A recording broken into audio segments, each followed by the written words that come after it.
chuomh agus fáilte go dtí an chéad episode sa chlór of the Irish Cycling Show. Every month we're going to bring you all the action and interviews from cycling in its various forms, both on and off road. Today we're here at the BMX track in Ratoath, County Meath, and I'm about to launch myself off this ramp for the very first time. Good luck with that, Anya. It's certainly a packed show that we've got for you this week. Coming up, we'll detail two great initiatives that are bringing women into the cycling community. A little later on, we'll catch up with Ryan Mullen, who's going to tell us just what it's like to lead out Sam Bennett at speeds of up to 70 kilometres per hour. And we speak to Nicolas Roche, who has the Irish national road team dancing to a new tune. And we also met a few of the riders from Ireland's first ever BMX high performance squad. But first off, we're going down to Ballyhore in County Limerick to meet Ireland's downhill world champion, Oisin, who's about to make the move into the senior ranks this season.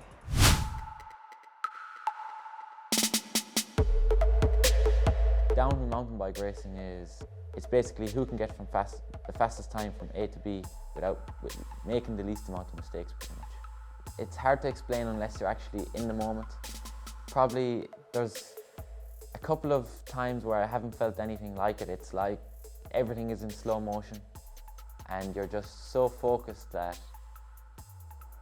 you might be like on a typical run, there's parts where you're hitting 60, 70 kilometers per hour, but it actually feels as if you're in slow motion.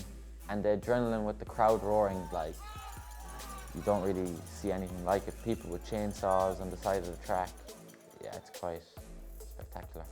My dad got me into mountain biking in general from a very young age, with him opening a bike rental service, which allowed me to just naturally hop on a bike, and then with the Ballyhore mountain bike trails opening up, it's just a natural progression of me going up, riding the tracks with my friends. I'm Oisin and I'm a professional downhill mountain biker. At the downhill scene, you have to be 14, technically 13, 14 if I remember correctly. So we used to go to the Irish downhill races, and again the race organisers used to allow Oisin to be active sweeper. So that again gave him a taste of the beeps and the clock when he was again 10, 11, 12. I would say probably my best is the more technical tracks, which I've probably been more used to riding more technical stuff growing up and just being used to putting it all on the line, really.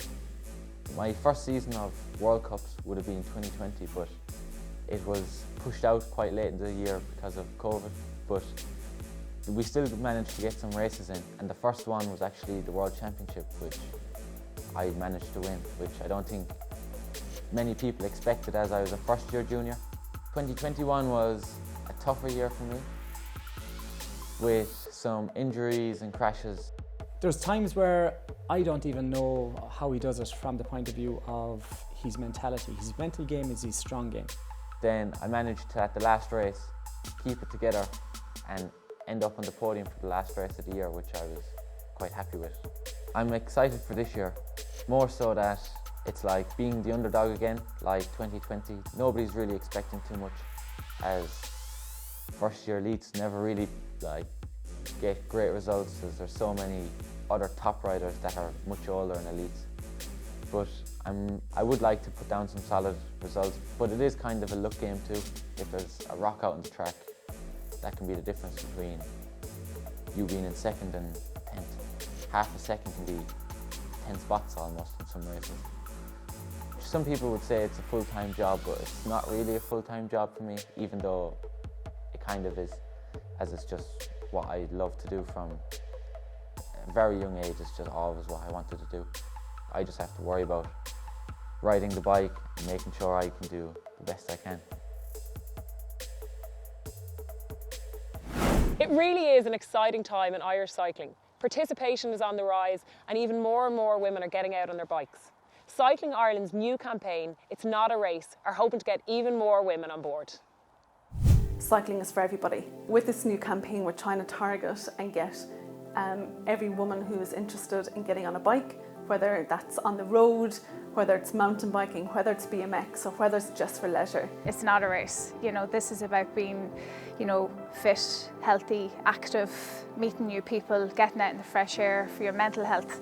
It's not a race. It's not about who's going to get to the line first. It's, meeting people and just having a good time and just enjoying it and having fun on the bike. Well, I basically started cycling into work as a form of commuting. I just loved the freedom that riding my bike gave me, so I wasn't relying on trains, I wasn't relying on cars or being stuck in traffic. You know, I could leave whenever I wanted and I knew exactly how long it was going to take me to get to the door to door. The more people that you meet in cycling, I think that really helps with your knowledge of the sport and how bikes work and how what sort of training you should be doing and that. So definitely getting myself into the cycling community really helped me find it more accessible. The community grew during the pandemic restrictions with the introduction of the hugely popular Bike Like Me online sessions.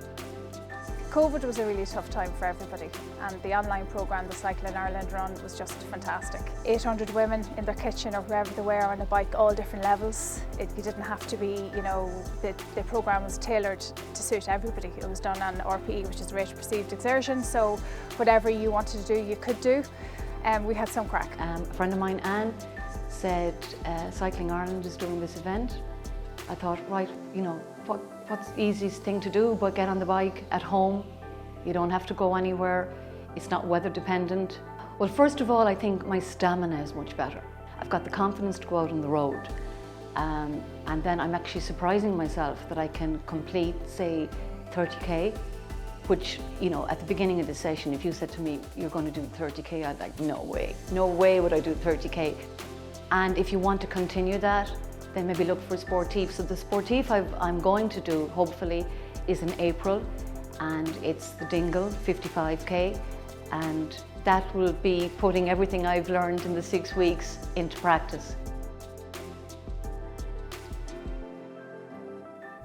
National Road Race champion Ryan Mullen has moved to Bora Hansgrohe on the World Tour, where he's part of the lead-out train for his good friend Sam Bennett. We met up with Ryan ahead of Milan-San Remo, where he explained some of the details of his specialised role. So I'm ultimately part of the lead-out train. Amazing is the wrong word, it's absolutely terrifying. You can put a beep in there.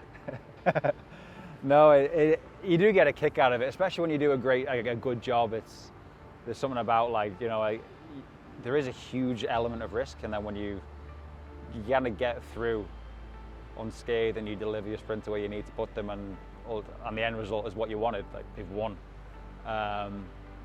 It's a mad euphoric feeling, for me at least anyway, because it's like, oh, I just put my life on the line there, it's paid off. Because it is dangerous. It looks, on TV it looks so calm, but it is not. You've always got to, like, you need eyes in your ears to see what's coming behind you, because, like, you have to basically go as fast as the next fastest team, or you have to go faster. And that's why, yeah, you just have to keep that position to make sure you don't get swarmed or boxed in. There's so many different elements, like you're thinking about 18 things at once. At the same time, your heart's beating 200 times a minute. It is definitely, there's a lot of skill involved in it. It looks like we all just, like, smash the pedals and we end up in the same place at the same time, but there's a lot of thought goes into it. Like wind direction, road surface, fastest line through a corner. Yeah, what other teams are doing, that's crazy. When I started out, I didn't feel like I belonged in the peloton. Like, I just felt like I wasn't good enough to be here, and I was a lot bigger than everybody. I'm still big, but I've just learned to deal with the fact that I'm not a climber. But yeah, as the years have gone on, obviously my first 2 years with Cannondale, then I spent 4 seasons in Trek, and now this is my seventh season and first in a 2-year contract with Bora. I've just learned what my body can and can't do, and I'm, like, no longer afraid of the outcome.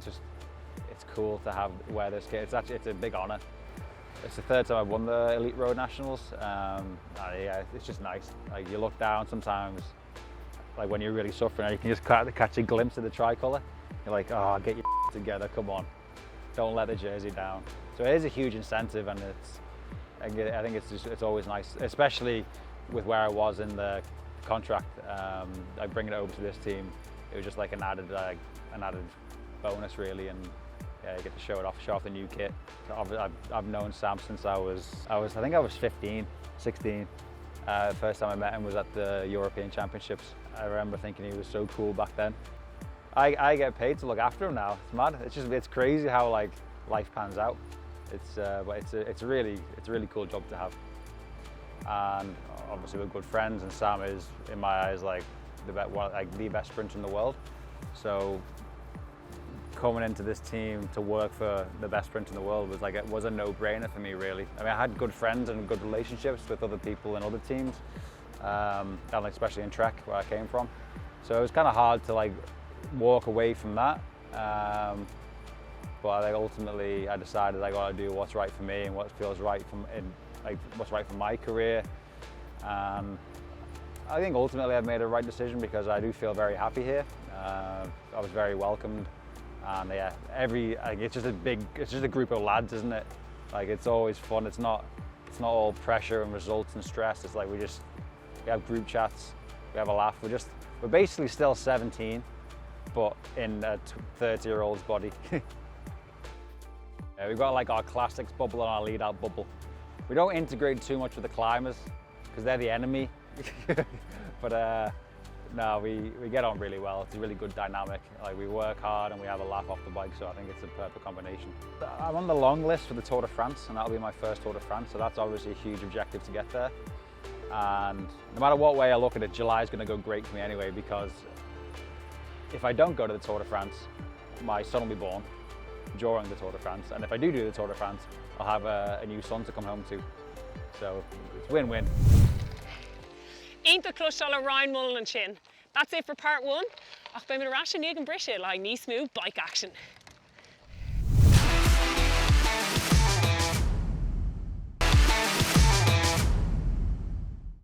Fáilte Rash go Radoth, one of the growing number of BMX tracks here in the country. For the first time ever, we have a BMX high performance squad, and we went out to the National Sports Campus in Abbottstown to meet them.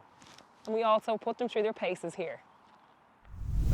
The BMX Commission has been very active in the last, I suppose, 10 years, and they have been seeking some support, and they've made good progress through their systems, and working with national coach Jeremy Hayes to identify the riders that are at the level and that have the potential, and really just start looking at putting a bit of a system in place, a performance system in place that will enable them the opportunity to race internationally, get support in the various performance areas that might benefit them, and really put structures in place that hopefully will sustain long term, bring youth through and development into that, and really the aim is longer term to seek an Olympic berth. We started to do the racing, racing internationally. The guys have got to sort of semi-finals at European, sort of level of racing. So as they get better, you just need to look a bit closely at what they're doing. How can we turn that strength, which we've got two very strong guys here, how do we make sure that translates into power and make sure that goes onto the bike? Those are the sort of, that's when it starts to get more difficult. Looking at how we can test them to monitor progress, which again has been a bit of a struggle for us. So it's all these little things that when you get to that higher level, when you've done all the basics, this is when you need that extra support. So yeah, to have, to get to this point now, after 6 years, it's huge. Well, the type of service provision here available to them will be sort of physiology, so that means testing, lab testing, putting some numbers around their ability, their capacity. You're going to have strength and conditioning. It's an integral part of BMX in particular as a discipline. These are big, strong guys putting out big numbers similar to sprinters. That's the type of physiology you're dealing with, so very impactful to have effective strength and conditioning support. There's ancillary aspects like sports psychology, nutrition, those kind of things we can also provide, and we're looking to put a bit of a plan to incorporate all those different elements. I started for fun and just led to here. Some of the best coaches there is and the best equipment, so tell you the right things to do and when to do it. We're getting put on the same level as other sports, which like before doesn't really happen. And I think when a lot of people hear about BMX, they're like, oh, it's just like kids like messing around, going on a bike, but like it is a legit sport, and for them to recognise that is huge as well, and then more people will be able to see that outside the sport of BMX, so that'll be huge as well. Cycling's best-known ballroom dancer Nicolas Roche has been getting a few miles in post-racing retirement on his favourite Wicklow roads. I went to the coffee stop in Lara recently where he explained to me, among other things, his new role as the manager of the Irish national road team. I'll be looking after mainly the Europeans and the world, just because there isn't a massive international programme for the elites men, so there was only 2 races. But I will come back for the Roche as well, and obviously the Irish Championships. It's been given your particular role as a racer, you know, do you feel you're ideally placed for a sports director role or for a team manager role? We often hear that is the domestics, super domestics, the road captains that make the best transition. Totally, because I mean, you know, a lot of times the big champions they don't like the sports director role, because sports director role is a middle role where, you know, sometimes you have to go into conflict with some riders that were maybe weaker than you a couple of years time. So there's a lot more ego stuff happening that I understand why some of the big champions don't want to go into sports directors and they'd rather go into management, which is very different. But I feel with all my knowledge, it's where I would kind of fit in the best, just because it's my kind of science of racing, and I was always very good for giving tactics and understanding how the race went. And like, do you, at this point, do you miss the racing? Do you miss the buzz, or have you managed to sort of disconnect yourself from it now? Have you watched it on television lately? So I've watched bits and pieces, just because you know, now with my role with Cycling in Ireland, it's important for me to kind of keep an eye out and see what's going on. And also because, you know, it's been my life.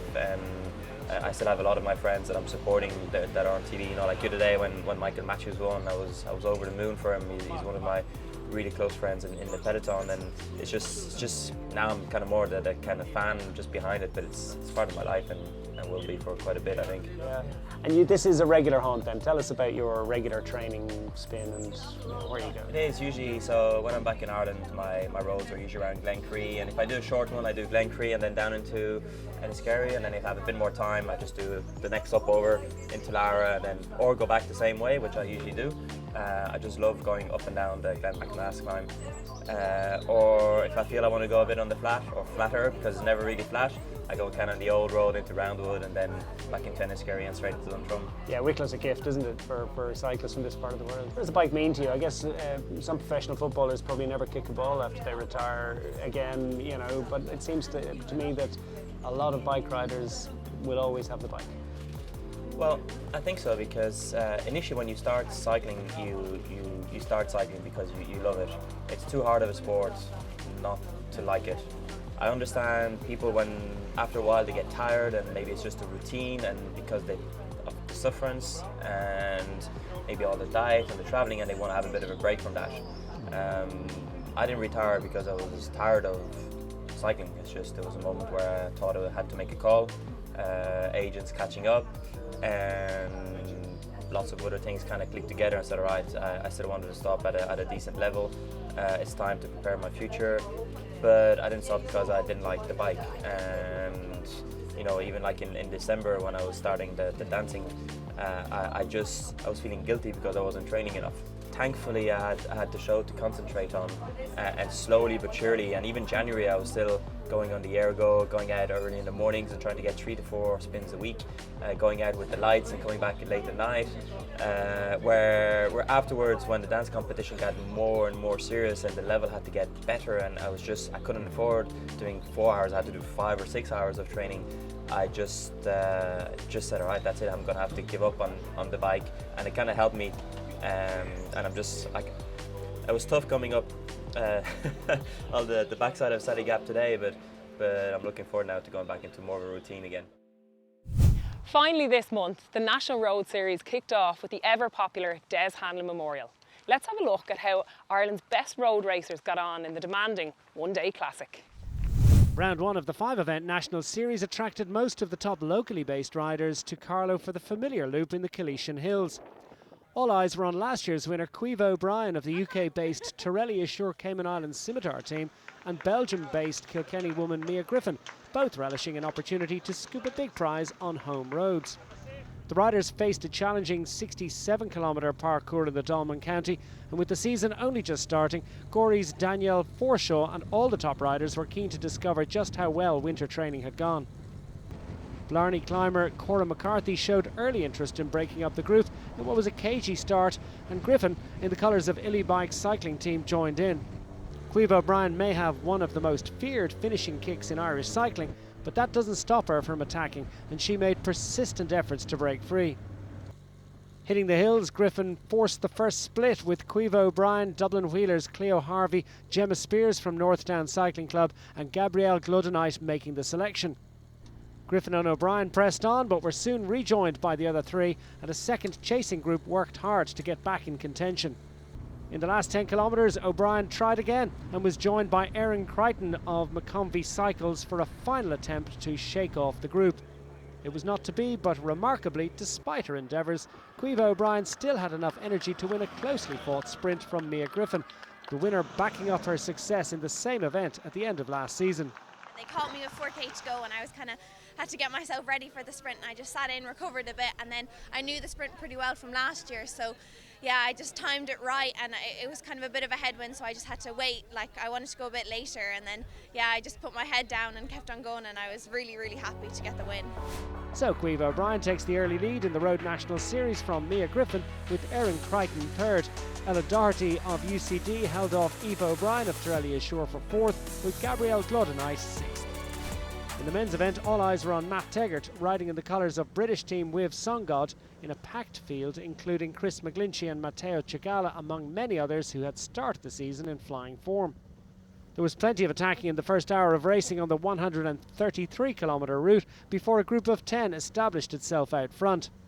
Teggart was among the last to arrive, bridging to the move on a hill with a short and intense effort, joining Darragh MacArthur and Dean Harvey from Spelman Dublin Port, Conor Murnan and Jason Kenny from UCD, All Human Velo Revolution's Mark Dowling, Leo Doyle from the Dutch TWC Tempo Veldhoven squad, Gareth O'Neill from Team Caldwell, Conor Hennebree from Team Dan Morrissey Pactimo, and Powerhouse Sports' Lindsay Watson.